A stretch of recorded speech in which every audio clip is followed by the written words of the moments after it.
Hi, I'm Paul Battaglia, and I'd like to talk to you a little bit about some of the key elements in Chapter 1, Limits.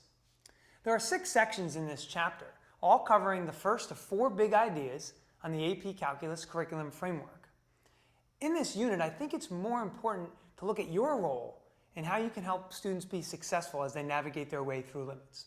You may have some students who came to this unit with prerequisite skills from the summer, or they may have covered these in Chapter P. Nevertheless, I think it's important to gauge where your class is at and how comfortable they feel with this first unit of calculus. So how are we going to do that? Well, I think one of the nicest things to do is maybe to give your class a pre-assessment. Now, of course, they're going to hear the word assessment and they're going to automatically think test. So you may have to kind of talk them down a little bit, explain to them that you're only going to use this for instructional purposes, to try and gauge where they're at, to help you and to help them.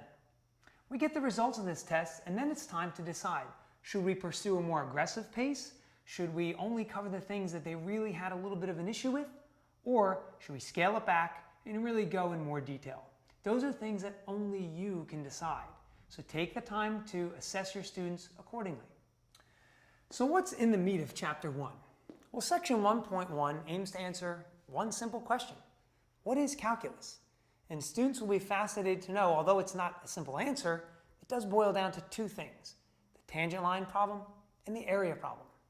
As we get into limits more, you'll see in Section 1.2, Section 1.3, students are going to be asked to demonstrate their knowledge in 4 different ways. 1.2 and 1.3 will ask them to show this graphically, numerically, and analytically. In Section 1.4, when we stumble upon continuity, that's when they really will have to start to understand how to demonstrate what they know verbally.